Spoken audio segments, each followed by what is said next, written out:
Nanti Ibu tinggal itu aja, copy. Oh, udah ya, udah record ya. Oke, ini PPT ya, yang muncul di Bapak Ibu ya. Aduh, di bawah, nggak enakan. Sebentar, saya pindah dulu tempat.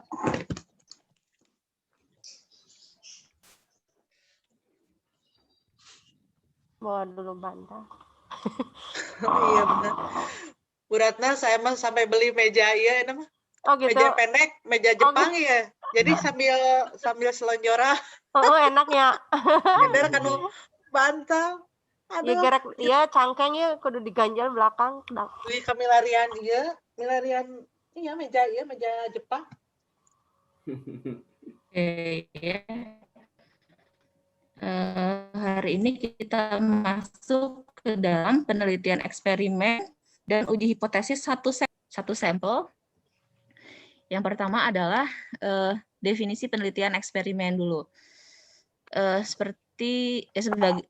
Penelitian eksperimen ini adalah metode penelitian yang digunakan untuk mencari pengaruh perlakuan tertentu terhadap yang lain dalam kondisi yang terkendalikan. Ini ada versi bahasa Inggrisnya ya, yang bahasa Indonesianya saya baca lagi, merupakan modifikasi kondisi yang dilakukan secara sengaja dan terkontrol dalam menentukan peristiwa atau kejadian serta pengamatan terhadap perubahan yang terjadi pada peristiwa itu sendiri. Nah, kalau penelitian eksperimen itu ilustrasinya seperti ini. Jika kita punya dua kelas, kelompok A, kelompok B, kelas A, kelas B misalkan, terus kita dikasih pretest kedua kelasnya. Kemudian setelah dikasih pretest, diberikan perlakuan. Kelas A diberikan perlakuan A, kelas B diberikan perlakuan B. Kemudian di akhir diberikan post-test. Nah, seperti itu kelas eksperimen itu. Jadi ada perlakuan, ada tindakan yang diberikan pada dua kelas yang berbeda. Tapi diberikan tes yang sama, baik dari saat awal, ataupun saat akhir. Nah, terus penelitian itu terbagi menjadi dua jenis. Ada penelitian kuantitatif, ada penelitian kualitatif. Kalau fokus kita adalah sekarang ke kuantitatif. Penelitian kuantitatif itu termasuk ke dalamnya penelitian eksperimental. Nah, eksperimental itu juga ada jenisnya banyak. Enggak satu, ada yang true eksperimen, quasi eksperimen, dan ada single subject. Ini tipe nih, bukan subjek, subjek. Yang kedua adalah penelitian non-eksperimental. Yang kualitatif kita skip dulu ya aja ya. Nah, langkah-langkah melakukan penelitian eksperimen. Pertama, meneliti literatur yang berhubungan dengan masalah penelitian. Tentu kalau meneliti kita harus tahu dulu teori-teori dasarnya, seperti apa ini yang mendukung penelitian ini. Kemudian mengidentifikasi dan membatasi masalah.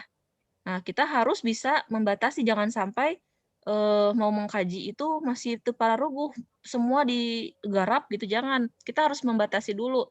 Kita mau batasan masalah kita apa yang mau kita kaji, apa yang mau kita lihat dari penelitian kita.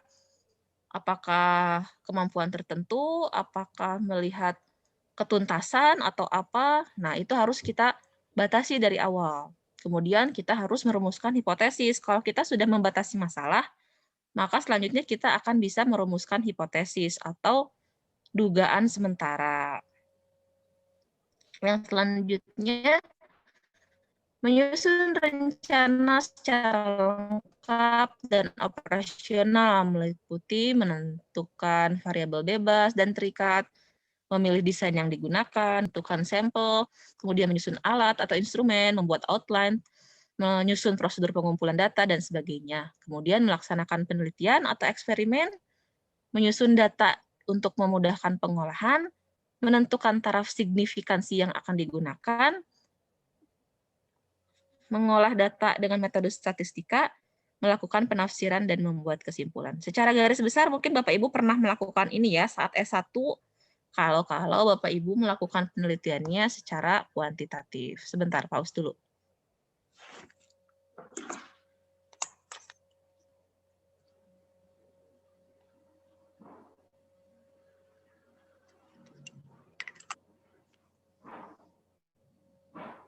masker dulu ternyata engap. Itu ya. Jadi Bapak Ibu sudah pernah sebenarnya kalau yang melakukan penelitiannya kuantitatif. Ada di waktu waktu skripsinya dulu pakai kuantitatif atau kualitatif? Kualitatif. Kuantitatif, Bu. Ada yang kuanti, ada yang kuali, berarti ya mungkin kalau yang kualitatif mungkin belum familiar dengan desain seperti ini ya. Jadi intinya adalah pertama ya kita harus membaca teori terlebih dahulu, membatasi kita mau penelitian itu apa, arahnya, menyusun hipotesisnya apa sih yang mau kita duga dari riset kita, menyusun operasional, ya menyiapkan instrumen, menyiapkan perangkat dan sebagainya di poin keempat. Kelima itu menyusun atau melaksanakan eksperimennya, menyusun data untuk pengolahan data. Jadi habis eksperimen kan kita pasti punya data, dirapihkanlah datanya gitu. Kemudian menentukan taraf signifikansi untuk menguji hipotesis, misalkan kita maunya taraf signifikansinya kalau ini dalam penelitian pendidikan biasanya di 0,05 gitu. Udah lumrah. Kenapa Bu nggak di 0,01 atau 0,0 berapa yang lainnya gitu? Karena kalau penelitiannya biasanya penelitian pendidikan itu 0,05 itu kan artinya itu 5% taraf error terjadi dalam penelitian Bapak Ibu. Jadi kalau 5% arti dari 100%, 5% dari 100% itu ya lumayan rada longgar lah gitu. Karena kita penelitiannya pendidikan yang bertemu dengan manusia gitu ya, siswa itu berupa objeknya itu manusia. Jadi mungkin saja banyak sekali faktor-faktor yang membuat riset kita bisa jadi bias lah. Apakah memang siswanya lah dalam keadaan sakit atau mata pelajarannya misalkan disimpan di akhir, banyak sekali faktor-faktor yang membuat penelitian kita ada errornya. Jadi dikasihlah kelonggaran sebanyak 5% untuk error. Jadi makanya kalau di dalam SPSS 0,05 itu apa? Itu 0,05 itu taraf keerorannya yang bisa saja terjadi. Beda kalau Bapak Ibu orang kesehatan. Kalau orang kesehatan itu taraf signifikansinya adanya di 0,01. Karena objeknya manusia, kalau dia riset jangan sampai gagal gitu. Jangan sampai error, karena kalau error taruhannya manusia atau objeknya Nyawa. meninggal. Nyawa. Iya. Jadi kalau pendidikan kayak pertanian ya, kalau mesin juga sama di 0,01 biasanya. Nah, yang seperti itu ya umumnya di 0,05 signifikansinya. Jadi suka ada yang mungkin Bapak Ibu ada yang bingung, kenapa sih Bu ada 0,05 ini apa maksudnya? Artinya apa? Nah, artinya seperti itu ya. Iya, Ibu sekarang baru terjawab. Baru terjawab sebenarnya. Kemarin bingung waktu menentukan, kita kan punya sampel 20 ya Bu ya. 20. Iya. Terus ditentukan itu, oh ternyata jatuhnya tuh di 0,44. Dari mana ini kok kenapa 0,05? Sampai diskusi dengan selfie, dengan adik-adik itu. Oh ternyata itu penjelasannya. Kemarin tuh baru dapat jawabannya, oh karena objeknya manusia gitu, hidup gitu. Ya, makhluk hidup, dan juga kalau mau siswa kan memang kecenderungan faktor-faktor yang membuat keeroran penelitian kita itu besar sekali gitu ya. Besar, iya. Banyak sekali faktor-faktornya. Kemudian yang melakukan penafsiran dan akhirnya membuat kesimpulan apakah hipotesis kita ditolak atau diterima. Baru paham Bu. Nah, yang tadi jenis-jenis eksperimen itu ada 3 jenisnya ya. Ada yang true eksperimen, ada yang quasi eksperimen, ada yang single subject. Kalau yang true eksperimen itu karakteristik unik adalah suatu desain di mana subjeknya disusun secara acak ke dalam kelompok-kelompok yang berbeda dengan sistemnya random dan memungkinkan peneliti menyimpulkan bahwa hasil tidak dikaitkan atau disebabkan oleh perbedaan subjek sebelum mendapatkan perlakuan. Contohnya seperti ini, kalau true eksperimental, Bapak Ibu mengambil penelitiannya betul-betul random class. Dan memang mengambil sampel siswanya itu melalui acak. Acaknya tuh betul-betul acak. Pakai lotre misalnya gitu ya. Nah, tapi sangat jarang orang itu melakukan true eksperimental yang betul-betul nyata, yang betul-betul real gitu ya. Karena yang sebenar-benarnya true eksperimental itu adalah dihasilkan dari sistem pengocokan. Dikocok pakai kayak arisan. Pertama dari penentuan misalkan area Ibu kocok keluar misalkan dari Jawa Tengah, Jawa Timur, Jawa Barat misalkan, keluarlah Jawa Barat. Kemudian dari Jawa Barat Ibu apa namanya? Acak lagi kocok lagi. Dapat kocokannya ternyata adanya di Susuganan, ini Mas saya cerita. Dapat dari Cimahi. Kemudian Cimahi karena Cimahi itu ada beberapa SMP, misalkan karena mau riset di SMP, di random lagi SMP-nya mana, oh dapat SMP-nya SMP 1 misalkan. Dari SMP 1 kemudian Ibu acak lagi, kan di SMP 1 tuh siswanya banyak, misalkan mau ambil kelas 3 atau kelas 2. Di kelas 2 itu, siswa kelas 2 itu banyak sekali namanya pakai lotre, terus diambil 30 kali ambilan, barulah Ibu dapat satu kelas. Kemudian Ibu mau dapat satu kelas lagi, Ibu ambil lagi 30, dapat lagi satu kelas lagi yang lainnya. Nah, itu benar-benar real acaknya tuh real gitu. Benar-benar kita pada sistem perandoman.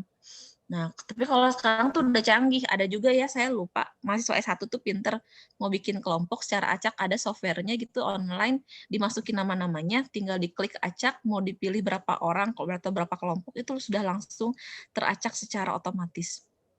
Saya lupa itunya, programnya apa. Atau kalau enggak ya konvensional aja, tapi itu sangat sulit, sangat tidak mungkin lah kita terus kan bikin kelas baru, artinya ya, kalau kita mau acak di kelas itu, berarti benar-benar bikin kelas A dan kelas B itu orang-orangnya baru. Sedangkan sekolah ya sangat tidak memungkinkan memberikan izin kepada kita ya, kecuali Bapak Ibu pejabat setempat. Pejabat setempat yang bisa leluasa meminta izin kepada kepala sekolah misalkan. Itu true eksperimen yang sebenar-benarnya. Nah, kalau true eksperimen ini hasilnya itu tuh tidak dikaitkan atau disebabkan oleh perbedaan subjek. Jadi benar-benar dari hasil treatment yang diberikan gitu. Jadi bukan berarti misalkan tidak ada kemungkinan yang bagus kelas A dan memang kelas A mah orang-orangnya duluan bagus inputannya bagus, enggak, benar-benar karena riset Ibu Bapak gitu. Sangat terhindar dari hal-hal yang membuat bias. Nah, kalau kuasi eksperimen itu ya mirip-mirip dengan true eksperimen, tapi dia tidak ada sistem acak subjek. Jadi kalau Bapak Ibu, saya pokoknya mau di kelas saya, satunya di kelas teman saya gitu, udah jadi kelasnya, nah itu namanya kuasi eksperimen. Pada umumnya riset kita melakukan dengan kuasi eksperimen karena sangat lebih mudah dilakukan ya, tidak buat kelas baru, jadi ya aman-aman aja, nggak berubah-ubah struktur kelas. Nah itu, tapi ya sangat sebentar apa nih?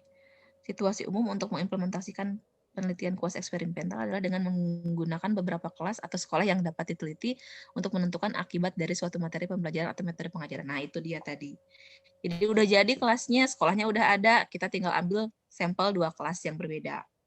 Kalau single subject, penelitian dalam pendidikan telah banyak dipengaruhi oleh kondisi di mana kelompok subjek penelitian sering digunakan atau dibandingkan dengan individu. Alasannya penggunaan kelompok sebagai subjek penelitian adalah adanya perbedaan antara individual dan pengukuran kesalahan dapat dinilai dengan menggunakan skor rata-rata bagi kelompok tersebut. Namun dalam berbagai situasi sangatlah tidak mungkin untuk meneliti sekelompok subjek secara keseluruhan. Oleh karena itu, peneliti akan tertarik pada beberapa subjek saja. Jadi kalau single subjek mah kita fokus ke dalam beberapa subjek yang memang yang unik dalam kelas tersebut. Jadi nggak satu kelas ngambil, tapi beberapa orang dalam kelas tersebut. Nah, sepertinya kita akan belajar atau bekerja di yang kedua, kuasi eksperimental. Nah, kalau uji ini ketutupan atasnya, saya bolak-balik. Apa sih judulnya? Oh, pengolahan uji T. Uji T. Jadi Bapak Ibu nanti akan ketemu namanya uji T ya. Uji T itu ada yang untuk 1 sampel, ada yang untuk 2 sampel. Sampel itu apa, Bu? Pak, sampel itu kelas ya.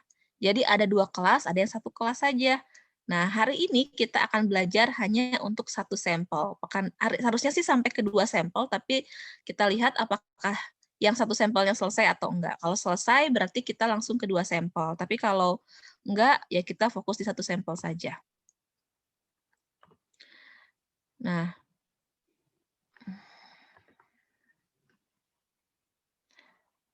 untuk alurnya pertama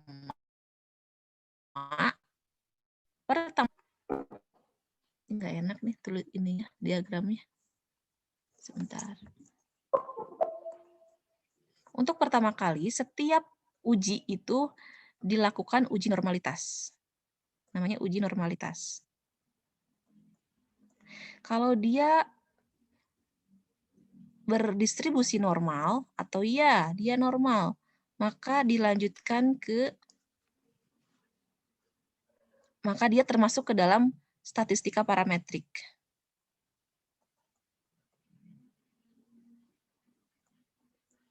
Kalau tidak normal, termasuknya ke dalam non-parametrik. Ini ya. Jadi kalau uji normalitas, kalau normal termasuk statistika parametrik, kalau tidak normal maka non-parametrik. Ini kalau diagram ini seolah-olah ada dua jenis. Nah gini ya. Kalau ujinya sekali uji normalitasnya, tapi nanti kita lihat apakah dia normal atau tidak. Ini nggak usah pusing.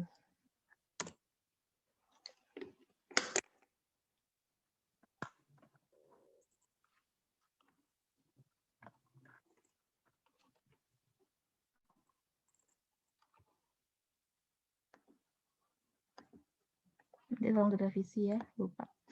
Nah, contohnya itu ini masalah atau pertanyaan penelitian atau rumusan masalahnya.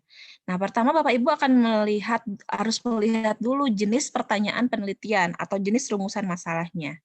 Ada beberapa jenis rumusan masalah. Yang pertama, seperti ini bunyinya.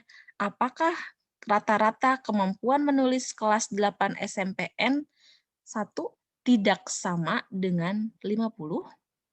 Jadi kita mau lihat apakah rata-ratanya tuh 50 atau bukan 50 kalau nomor 1.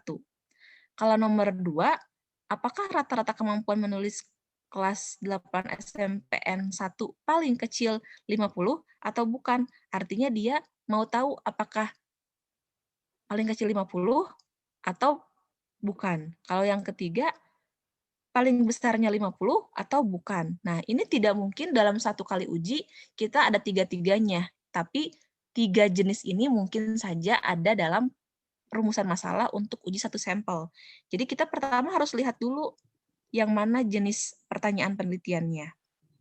Nih, kalau pertanyaan penelitian yang nomor 1, lihat ya Bapak Ibu, ini harus nggak boleh salah.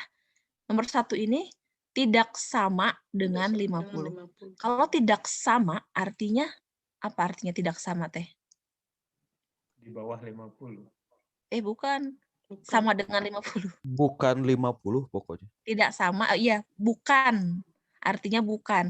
Tidak sama itu ini ya, tandanya. Nah, kalau Bapak Ibu menemukan pertanyaan seperti ini, rumusan pertanyaannya tidak sama dengan 50, artinya penelitian Bapak Ibu itu termasuk ke dalam uji hipotesisnya dua pihak. Yang dua pihak. Kalau dua pihak, dia H0-nya itu bunyinya mu sama dengan 50, atau H1-nya mu tidak sama dengan 50. Nah, ini yang akan dijadikan statistika penelitian yang mau kita uji. Yang mau kita uji.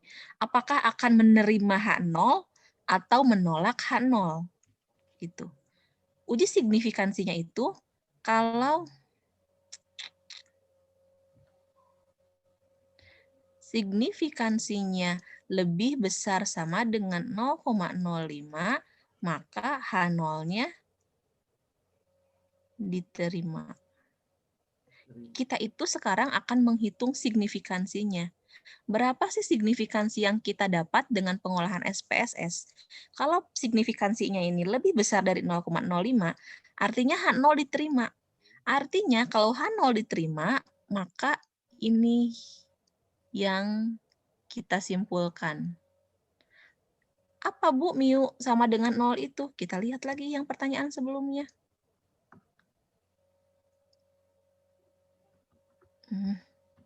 Bahwa ternyata apakah rata-rata ini tidak sama? Ini artinya dia ditolak.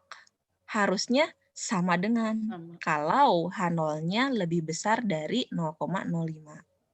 Clear nggak? Clear, Bu. Iya. Kita pakai bahasa Indonesia nggak, Bu? Menjelaskan. Ini udah pakai bahasa Indonesia. Kemudian kalau misalkan pertanyaannya yang ini yang kedua atau ketiga, apakah rata-rata kemampuan menulisnya paling kecil 50 atau paling besar 50? Nah, kalau paling kecil 50 berarti dia termasuknya yang ini, ada kata paling kecilnya nih ya. Berarti dia termasuk uji hipotesisnya satu pihak. Berarti hipotesis yang mau diujinya yang ini. Tapi kalau apakah lebih besar dari 50, berarti uji hipotesisnya itu adalah yang ini. Fokus ke kemungkinan salah satu. Jadi nggak mungkin tiga-tiganya muncul. Ini peluang. Apakah yang ini, atau yang ini. Pertama lihat dulu rumusannya. Ada kata sama dengan atau tidak sama dengan. Kalau atau sama dengan, tidak sama dengan, berarti yang ini dua pihak. Tapi kalau ada yang lebih kecil dari atau lebih besar dari, berarti yang dua pihak. Yang ini. Kemungkinannya lihat, kalau ada kata paling kecil, berarti yang ini hipotesisnya. Tapi kalau ada kata yang paling besar, berarti yang ini hipotesisnya. Ini atau ya, di sini.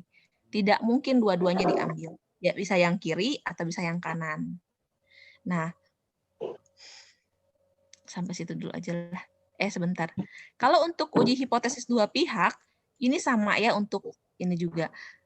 Kan syaratnya itu adalah jika signifikansi, ulang lagi saya tulis, lebih besar dari 0,05, maka H0 diterima. Ini berlaku untuk yang ini. Kalau yang ini, yang di bawah, untuk yang di bawah, itu tinggal dibagi dua signifikansinya. Signifikansi dibagi dua. Tabrakan. Suaranya Ada yang di-mute mungkin? Minta di-mute dulu ya, yang sedang rapat. Nah, ini kalau yang untuk yang bawah, yang uji satu pihak, signifikansinya jangan lupa dibagi dua dulu. Baru dibandingkan dengan 0,05, syaratnya sama. Kalau signifikansi dibagi dua lebih besar dari 0,05, maka H0 diterima. Harus dibagi dua dulu, karena dia satu pihak. Kalau digambarkan seperti ini ya, Bapak Ibu. Dia punya kurva normal. Kalau dua pihak itu ada kanan, ada kiri. H0-nya di sini. Jadi dia kanan kiri daerah penolakannya. Jadi dia nggak usah dibagi dua. Intinya kayak gitu ya. Kalau yang ini kita di sini ya. Ibu sebentar, rame banget jadi tabrakan suaranya. Siapa ya ini? Mejanya Pak Arif sepertinya.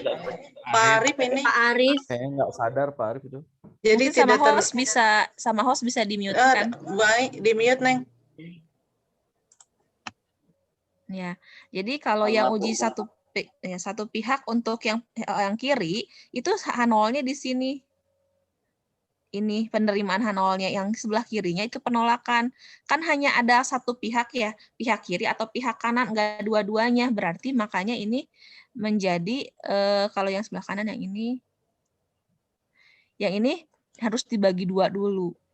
Nah, itu rasionalnya. Kenapa harus dibagi dua, Bu? Karena di satu pihak itu posisinya penolakan area kiri atau penolakan yang sebelah kanan. Nah, makanya harus dibagi dua. Tapi kalau untuk yang dua pihak tidak dibagi dua. Nanti implementasinya kita pada praktikum ya. Oke, saya lanjut.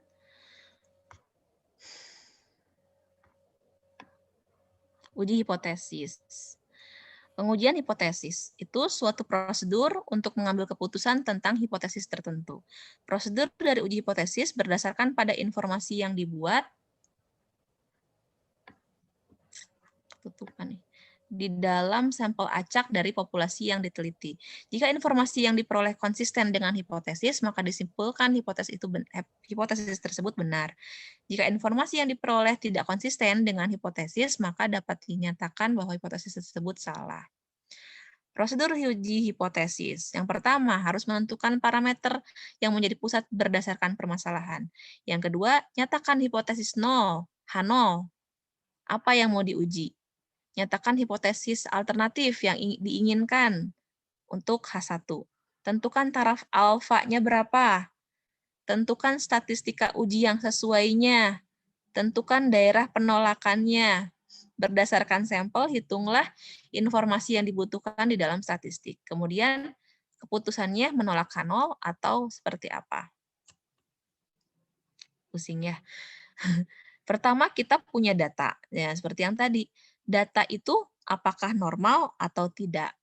Kalau datanya normal, maka kita lanjut ke one sample t-test namanya. One sample t-test, teknik analisis untuk membandingkan satu variabel bebas. Teknik ini digunakan untuk menguji apakah nilai tertentu nilai tertentu yang diberikan sebagai pembanding berbeda secara signifikan atau tidak dengan rata-rata sebuah sampel. Mending ke praktek aja ya. Boleh ininya saya skip aja biar nggak pusing. Nah, kita contohnya aja langsung ke sini ya. Oke, kita langsung saja ini ya image. Kita punya soal nih. Seorang peneliti membuat dugaan yang menyatakan bahwa nilai rata-rata hasil belajar siswa yang aktif di OSIS adalah sama dengan 75. Adalah sama dengan 75. Berarti ini dua pihak atau satu pihak kira-kira? Dua pihak. Dua pihak. Berarti kemungkinan besar adalah dua pihak. Untuk membuktikan hal tersebut, peneliti memilih secara random atau acak 12 anak. Adapun nilai-nilainya adalah seperti berikut ini. Nah, berarti pertama kita harus menentukan dulu nih, hipotesisnya apa? H0-nya apa? Mu sama dengan 75. 75. H1-nya mu sama dengan tidak sama dengan Tidak sama dengan 75. 75. Nah, kita mau nguji apakah ini itu nilainya 75 atau bukan. Nah, kemarin pekan lalu kita sudah belajar statistika deskriptif. Kita tinggal jumlahkan dibagi dengan jumlah sampel. Nah, kalau seperti itu, sebetulnya kita hanya memiliki gambaran saja, gambaran data. Tidak bisa mengeneralisasi data tersebut. Nah, kalau pakai ini, kita bisa menentukan atau menyimpulkan, mengeneralisasi atau bisa menyimpulkan sebuah data itu tuh sama dengan 75 rata-ratanya atau bukan. Ini bisa kita lakukan, ini kita bisa judge. Nah, gitu. Ini fungsinya statistika inferensial. Pertama ini ya yang harus kita lakukan. Sekarang kita akan masuk ke dalam SPSS-nya. Saya pindah screen ya. Sampai sini dulu bisa diikutin ya. Belum mulai kok kita. Kasihan ya. Dikala orang bahasa harus belajar statistik. Bapak Ibu sudah download belum itu PPT dari saya? Sudah, Bu. Bisa minta tolong disebutkan angka-angkanya? Biar saya cuma tinggal masukin di sini. Sebentar. Yang barusan, Bu? Ya, yang barusan, Bu. Yang ini, yang rata-rata hasil belajar siswa tadi 78,3 gitu. Saya mau input di sini datanya.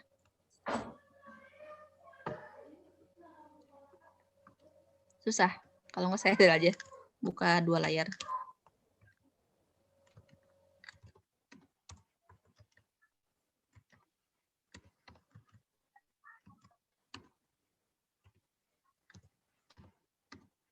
Nggak bisa disebutin? Nggak ada yang bisa buka? Sebentar Bu, dicari dulu.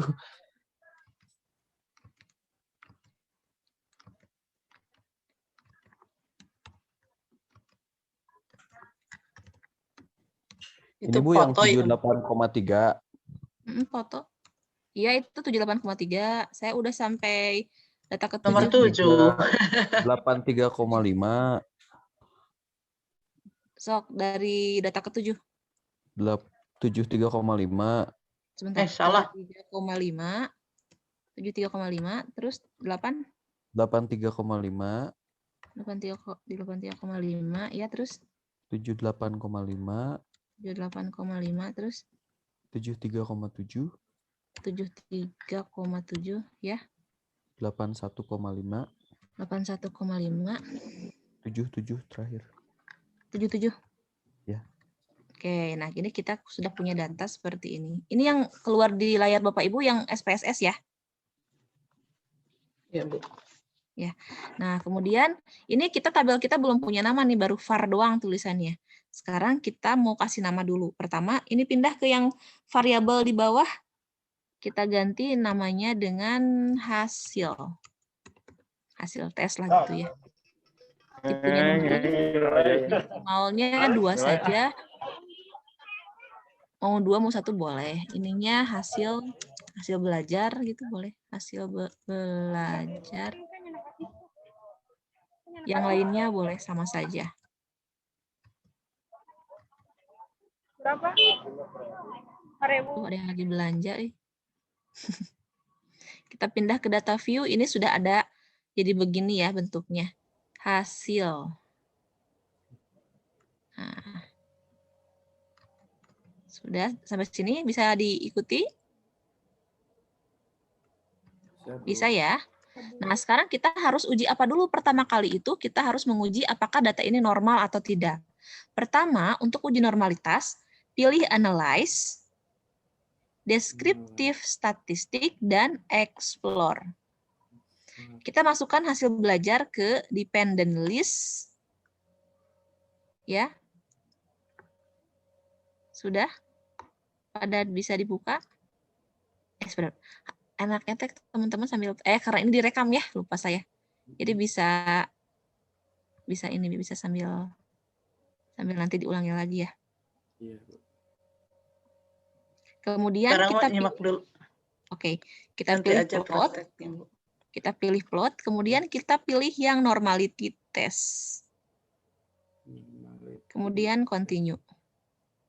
Dan oke.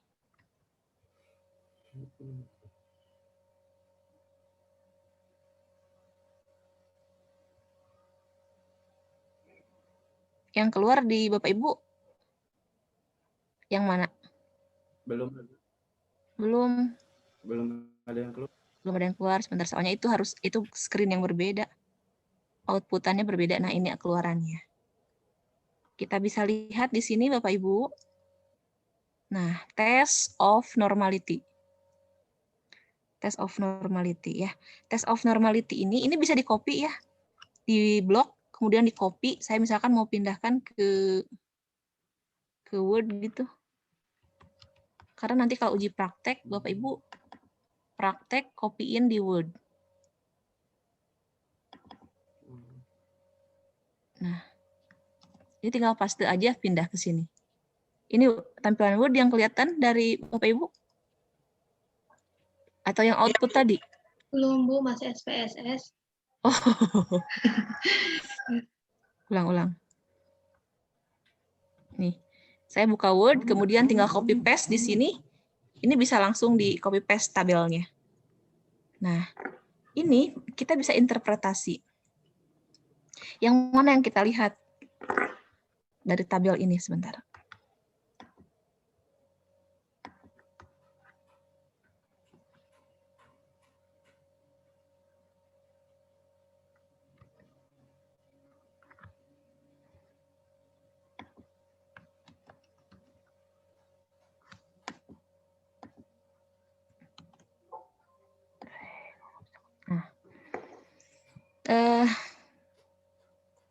Masih di Word ya yang kelihatan? Bu. Ya. Kelihatan, Bu. Nah, dari hasil output Terlalu kecil, Bu. SPSS-nya, ya, kenapa Pak? Terlalu kecil. Terlalu Oh, kecil. kecil. Sebentar, saya besarkan dulu. Mm-mm.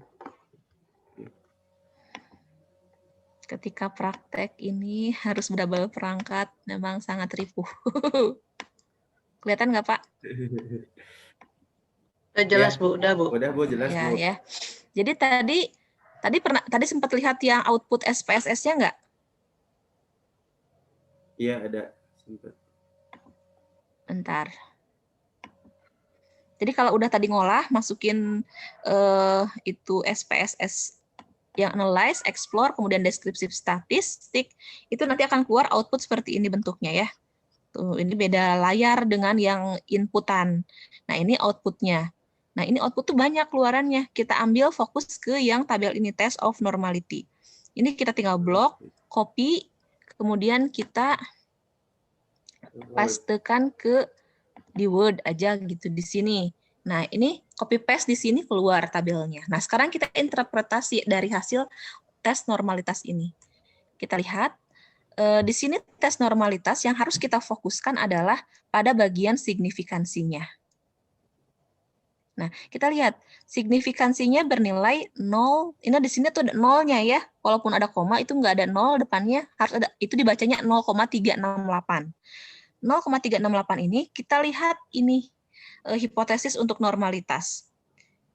Signifikansi lebih besar sama dengan 0,05 maka sampel normal. Signifikansi lebih kecil dari 0,05 maka sampel tidak normal. Kita lihat ini. Normal berarti. 368 itu lebih besar atau lebih kecil? Lebih besar dari Lebih besar. 0,05. Artinya dia Normal datanya. Dia artinya normal. Oke, sampai sini oke ya. Saya pindah lagi ke SPSS-nya sekarang. Mana SPSS-nya? Nah, berarti normal. Karena kenapa kita harus tahu dia normal atau tidak? Karena kalau normal, kita pakai distribusinya yang parametrik. Tahapannya berbeda dengan yang tidak normal. Nah, kalau yang normal,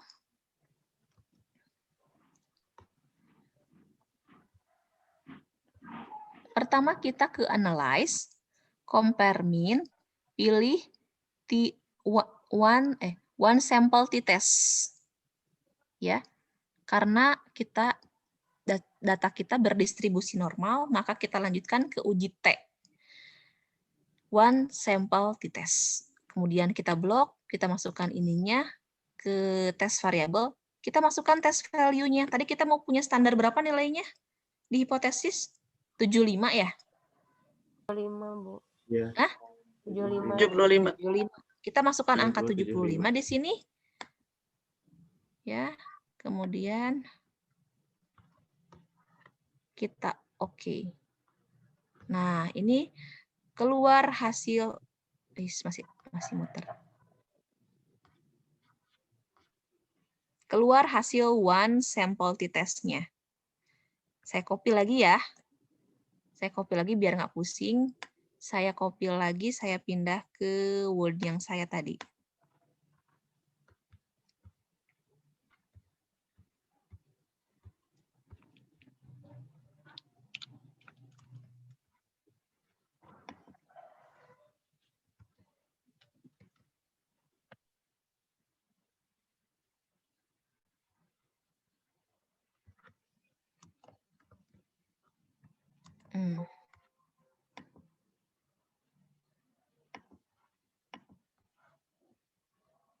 Mana Word-nya?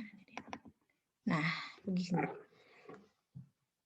Kita lihat ini hasilnya ya, hasil tadi yang uji T-nya yang sini, tabel ini. Kita yang kita perhatikan adalah beberapa bagian. Ini kita punya nilai T, hitung artinya. Ini saya kopikan barusan dari PowerPoint. Nilai atau derajat kebebasannya adalah 11. N-1. Ini diperlukan kalau kita membandingkan dengan uji manual, T hitung dan T tabel dibandingkan. Tapi ini sudah mudah, SPSS sudah baik. memberikan ini signifikansi to tail yang kita sangat perlukan untuk menyimpulkan hipotesis 0,011. Bapak Ibu ingat lagi tadi ini adalah ujinya satu pihak atau dua pihak? Dua pihak. Tadi kalau dua pihak H0-nya apa Bapak Ibu? Mu sama dengan 75 atau H1-nya mu titik 2 aja ya biar nggak Bapak lihat. Tidak sama dengan 75. Kita lihat, yang kita lihat itu adalah ini, sig to tail.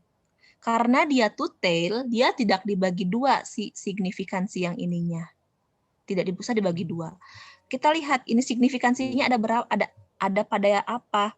Apakah lebih besar dari 0,05 atau tidak? Lebih kecil. Lebih kecil. Kan kita punya syarat. Kalau ini, maka H0 yang diterima. Syarat ini berlaku untuk semua-muanya. Berarti kalau ini signifikansinya 0,01, dia tidak lebih besar dari 0,05. Artinya H0 diterima atau ditolak? H0 diterima atau ditolak? Diterima. Ya? Ditolak, Bu. Ditolak. Ditolak, Pak. Kalau H0, kalau signifikansinya di atas 0,05, Diterima. 0,06, misalnya itu diterima H0-nya. Tapi ini berarti karena dia 0,01 jadi ditolak. Berarti Karena lebih H0 kecil. ditolak karena lebih kecil. H0 ditolak berarti kesimpulannya yang ini yang kita ambil. Bahwa rata-ratanya tidak sama dengan 75. Begitu Bapak Ibu cara mencarinya. Sok di emutan heula. Bisa kira-kira? Bisa ya, gampang ya? Pasti bisa Bu, hanya harus berlatih. Betul. Kok keluar? Keluar nggak? Astagfirullahaladzim, nggak keluar. Ternyata saya yang keluar layar. Ya, begitu Bapak Ibu untuk menentukan uji satu pihak yang normal. Saya balik ke PowerPoint. Nah, ini ya. Jadi kita tadi sudah mendapatkan pertama yang normalitas. Normalitas ternyata dia normal. Kemudian karena normal berarti kita lanjutkan ke uji T. Uji T-nya tadi kita inputkan datanya, masukkan ke input alurnya adalah ke analyze, compare mean, kemudian one sample t-test. Kemudian masukkan hasil belajar ke test variable, masukkan test value-nya 75, keluar one sample t-test seperti ini tabelnya, fokusnya kepada signifikansi to tail-nya 0,011, kemudian ini H0-nya kan berarti nilai rata-rata hasil belajar siswa sama dengan 75, H1-nya ini ada kadang-kadang ada yang menuliskan H1, ada yang menuliskan HA. Sama aja ya, artinya hipotesis alternatif. Yang HA-nya atau H1-nya rata-rata belajar siswa tidak sama dengan 75. Signifikansinya, nilai signifikansi to tail-nya di bawah 0,05, artinya H0-nya ditolak. Nah, berdasarkan tabel one sample t-test di atas diketahui bahwa nilai signifikansi to tail sebesar 0,011 di bawah 0,05. Artinya H0 ditolak dan HA diterima. Dengan demikian dapat diartikan bahwa nilai rata-rata hasil belajar siswa OSIS tidak sama dengan 75. Nah, begitu ya, mudah ya. Insya Allah mudah. Nah, ini sekarang kita mau coba kalau dia, kan tadi selalu ada kemungkinan tidak normal ya. Sekarang kita coba kalau datanya tidak normal atau yang bagian non-parametrik. Ini gimana Bu kalau yang non-parametrik? Nah, kita ini Excel apa image sih? Aduh, image. Enggak ada yang Excel. Jadi saya bisa langsung copy. Sekarang kita coba dengan contoh yang lain ya.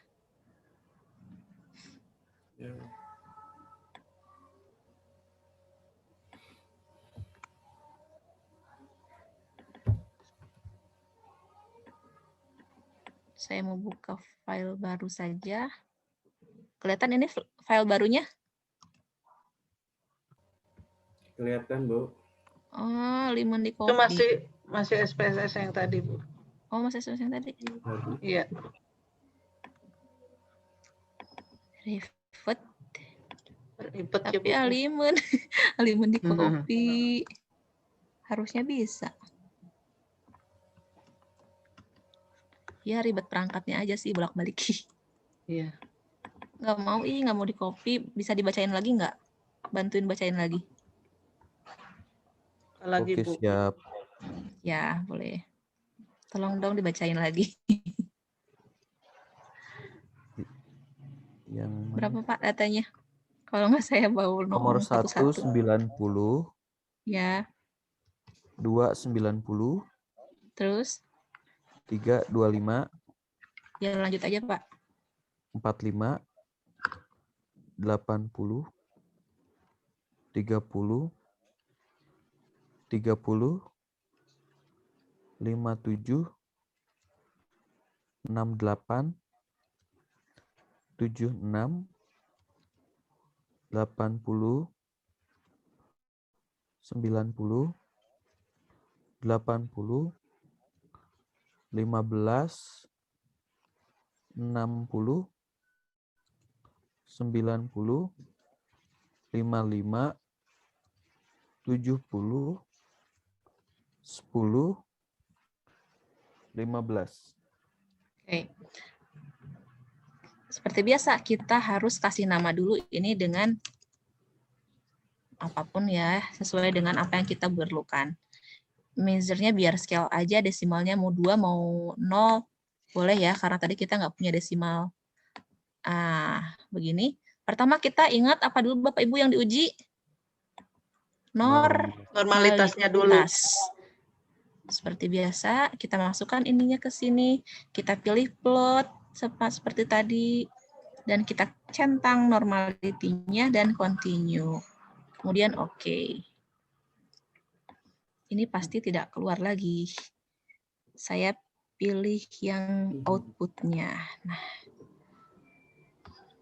ini output-nya itu akan tertumpuk sama yang sebelumnya. Jadi kita lihat yang terbaru. Nah, ini dia. Ini ya. Kelihatan ya ini DF-nya 20, sampelnya 20. Nih. Pindah lagi, saya mau pilih lagi di Word biar nggak pusing Bapak Ibunya.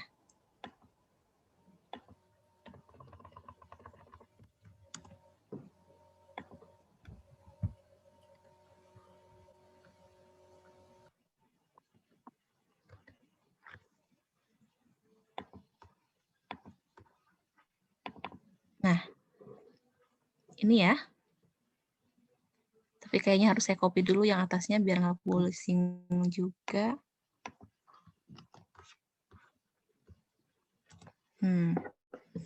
Kita lihat lagi, coba siapa yang mau bantu saya menyimpulkan. Ada yang sudah paham? 0,3. Datanya normal, Bu.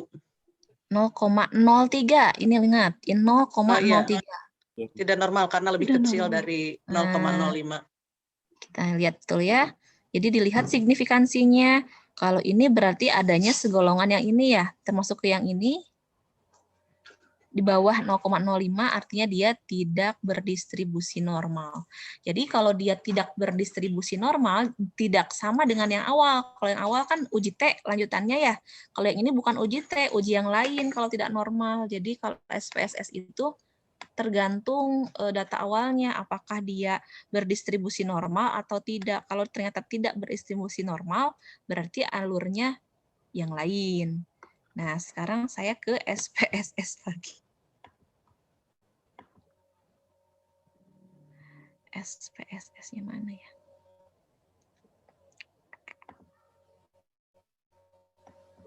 Nah, ini.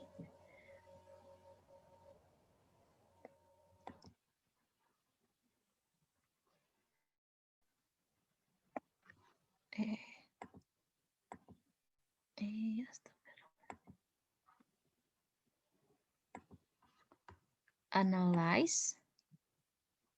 Non-parametric. Pilih yang runs. hasilnya masuk ke sini. Ininya, oh ya, bentar ya.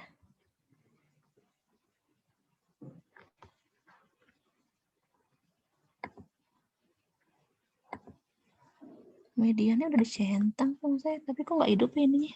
Oh, udah.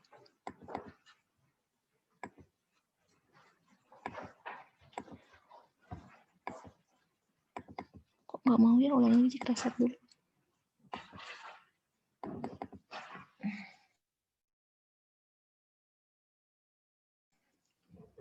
Ya, biar harus dimasukkan 75.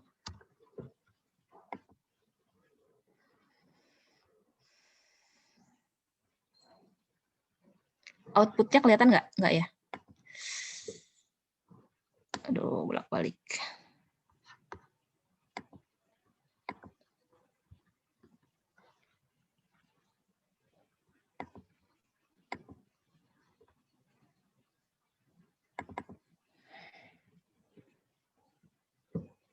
Ini yang diambil run test 2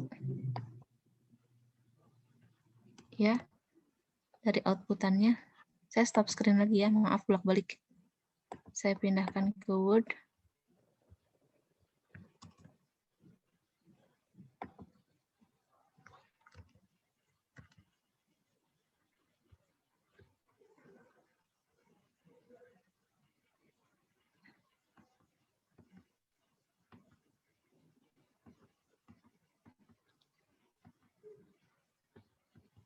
Maaf, salah.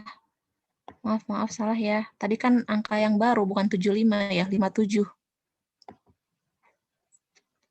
Kalau 75 mah ke yang nomor soal yang tadi, yang pertama. Maaf ya, saya ulangi lagi ya. Analyze, non-parametric, masukkan ke run. Ini bukan 75 kan soal yang baru mah. 57. Nah ini.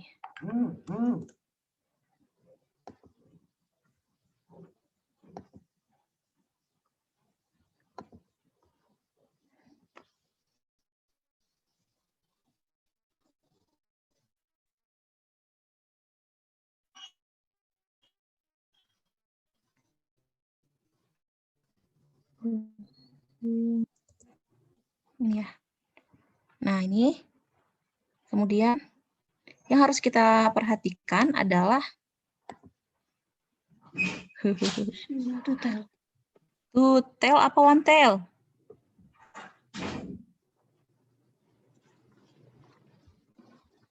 Masih one tail, masih two tail ya. Tadi kita kan masih soal yang sama tapi tidak normal ya. Masih mau tahu rata-ratanya sama dengan 57 kalau ini mah atau tidak sama dengan 57. Kita tuliskan lagi hipotesisnya itu mu sama dengan, coba Bapak Ibu juga sambil buka PPT-nya ya. Saya soalnya susah buka bolak-balik sana sini. H-nya ya, mu tidak sama dengan 57. Nah, tidak sama 57. Yang kita lihat adalah ini. Signifikansi to tail. Berapa ini signifikansinya? 0,962. 0,962. Ayo kita bandingkan dengan seperti biasa, apakah signifikansinya lebih besar sama dengan 0,05 atau tidak? Lebih besar. Besar. Terima. Lebih besar, artinya Diterima. Terima. H0 diterima. Kalau H0 diterima artinya apa? Ini ya. HA ditolak atau H0 diterima artinya rata-rata. Alurnya sampai sini bisa diikuti?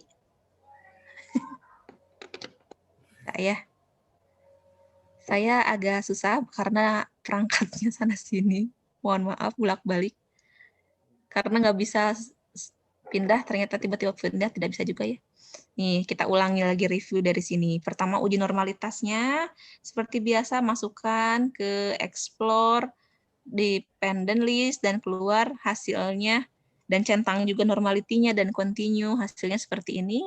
0,03-nya adalah lebih kecil dari 0,05, artinya dia tidak normal. Kalau tidak normal, artinya harus pakai uji yang lain, jangan pakai uji T, pakai uji Rantes, masukkan lagi, dan analyze, kemudian pilih non-parametrik, kemudian runs. Yang di bagian runs-nya, masukkan nilai ke tes variabilis, centang median dan custom, masukkan angka rata-ratanya berapa, dan keluar hasilnya. Nanti hasilnya lihat apakah H0 diterima atau ditolaknya. Ternyata dari hasil 0,92 ini H0-nya ditolak. H0-nya diterima. Maka yang diterima adalah nilai rata-rata siswa sama dengan 57. Oke, sampai situ sudah bisa ya? Harus sudah bisa. Ini ada latihan. Sebentar saya cek dulu kelas lainnya apakah masuk ke modul 2 atau hanya berkutat di latihan. Nah, sebentar. Bapak Ibu silahkan coba dibuka SPSS-nya, di input nilai ininya kita berlatih. Bapak Ibu bisa tidak? Bu Ai di stop aja recordnya karena kepanjangan, nanti Bu Ai kalau mau saya ngajar lagi di play boleh. Oh iya, Bu. Saya nanti itu kebanyakan Di pause dulu memori. ya. Di pause aja. Pause dulu aja ya. Mau dia ujinya uji T independen. Tapi kalau yang uji, aduh ini harusnya dibelah dua gambar grafiknya, pusing nggak ya? Kalau yang uji 2 sampelnya yang dependen, berarti uji T-nya uji T yang dependen. Nah ini sebenarnya ini bagusnya di 2 grafik yang berbeda ya. Nih, kalau yang normal, yang parametrik T ya. Kalau yang normal ini T intinya mah. Ini yang tidak normal. Nah, kalau yang normal, sebenarnya ini ada yang kaliwat. Ini teh kalau yang sebelum ke uji T teh, nanti sambil praktek minggu depan Bapak Ibu akan saya ajarkan lebih dalam lagi ya. Yang independen teh sebelum masuk ke uji T teh ada yang namanya uji homogenitas dulu. Kalau uji non parametrik, kalau yang independen, yang non parametriknya pakai Mann-Whitney. Kalau yang dependent pakainya yang Wilcoxon. Ini teh untuk yang ini mungkin dibuat warna-warna pink sama, ini untuk yang dependent ya. Ini warnanya sama, ini untuk yang independent. Apa bedanya dependent dan independent? Nanti lanjut saya akan sampaikan. Ini mah alurnya. Pokoknya setiap uji itu beda, Bu. Ingat-ingat aja yang tadi mah rantes, uji normal, uji T, tidak normal, rantes. Kalau yang ini nanti beda lagi. Uji T dependent. Nih, uji T sampel berhubungan atau berpasangan atau dependent sering sekali disebut dengan pair sample t-test. Sampel dependent dapat diartikan sebagai sebuah sampel dengan subjek yang sama. Subjeknya sama, namun mengalami 2 perlakuan atau pengukuran yang berbeda. Pengukuran sebelum dan sesudah treatment misalnya. Jadi satu kelompok yang sama, tapi setelah diberikan perlakuan, dilihat hasilnya. Misalkan sebelumnya mau dilihat apakah lebih bagus setelah pembelajaran atau tidak. Nah, sebelumnya dikasih tes dulu, terus Bapak Ibu kasih pembelajaran. Nanti dikasih post-tes, mau lihat apakah ada perkembangan tidak dari hasil awal sebelum dikasih pembelajaran sama sesudah. Nah, itu termasuknya ujinya uji dependen. Nah, yang tadi uji dependen itu syaratnya kalau mau uji T, dia harus normal. Gila ya. Uji hipotesisnya. Nah, ini sama sebetulnya kalau untuk uji hipotesis. Kalau yang two-tail itu sama kayak yang tadi ya. Two-tail itu pasti bunyinya H0-nya mu1 sama dengan mu2. Kalau sekarang ada mu-nya, ada 2, ada mu1, ada mu2. Kalau yang tadi yang satu sampel, mu1 dibandingkan dengan rata-rata gitu. Kalau yang 2 sampel, ada mu1, ada mu2. Artinya rata-rata kelas 1 sama rata-rata kelas 2. Atau rata-rata kelas awal dengan rata-rata yang kelas akhir.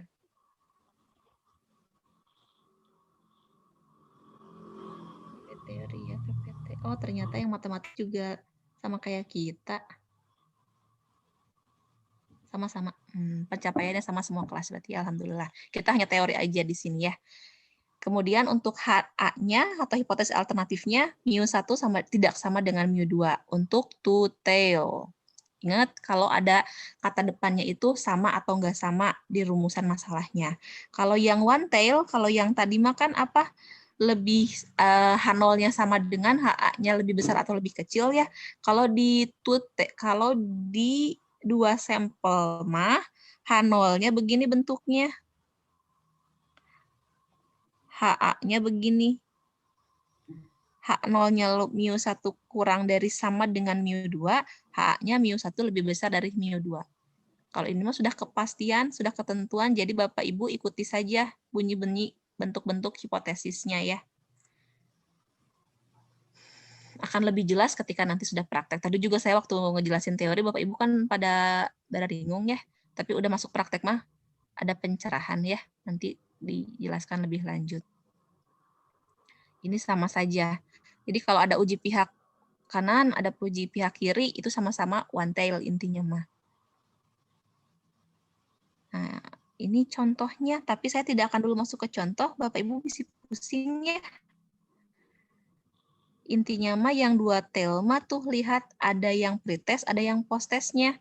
Nanti dibandingkan yang pretest dan post-test, hasilnya apakah tergantung ini rumusan masalahnya apa yang ditanyakan nih.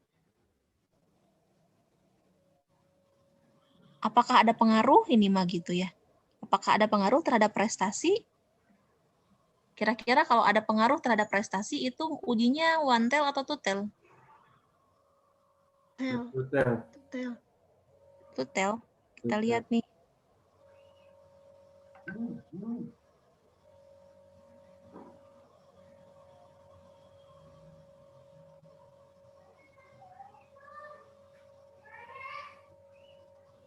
Kita lihat jawabannya dari ini. Two tail. Nih, ya. Kita ingin lihat ininya. Jadi kita harus cek dulu pertanyaannya tuh apa yang mau ditanyakan, yang ditanyakan dari soal itu apa, rumusan masalahnya atau pertanyaan penelitiannya seperti apa, baru nanti kita bisa lanjutkan. Nah, jadi nanti kita mau lihat sama atau enggak sama, ada pengaruhnya enggak antara treatment sebelum, antara kemampuan sebelum diberikan treatment dengan sesudah. Nanti kita lihat hasilnya, apakah H0 atau H1 yang diterima dengan alur uji yang berbeda tentunya dengan uji yang one sample gitu. Itu untuk yang dependent. Untuk yang independent, ini kita lihat ke contohnya ya. Nih, kelas reguler dengan kelas non-reguler. Intinya dua kelas yang berbeda. Mau dilihat sama enggak sama, bisa sama enggak sama, bisa mau lihat mana yang lebih baik, bisa tergantung apa yang ditanyakan. Itu kalau yang independen. Nah, biar enggak pusing Bapak Ibu, saya hanya membatasi saja kalau sekarang ada data dependent, ada uji dependent, ada uji dua sampel dependent, dua sampel independen. Kalau yang dependen representasinya dengan yang tadi contoh soalnya awal dan akhir, mau tahu sebelum diberikan treatment dan sudah diberikan treatment apakah sama, apakah lebih baik, ya bisa saja apapun yang terjadi, apapun yang ditanyakan. Kalau yang independen kelasnya beda ya. Kelas eksperimen, kelas kontrol. Kalau tadi contohnya kelas reguler, kelas non-reguler, bisa seperti itu. Itu untuk yang independen. Untuk praktikumnya kita minggu depan saja, biar Bapak Ibu nggak olab. Pertemuan hari ini cukup yang satu sampel saja. Ya, tadi Pak Yadi mau kasih share screen hasil kerjaannya, mau nanya. Iya Bu, kok berbeda ya? Apakah SPSS-nya? Mana lihat. Coba.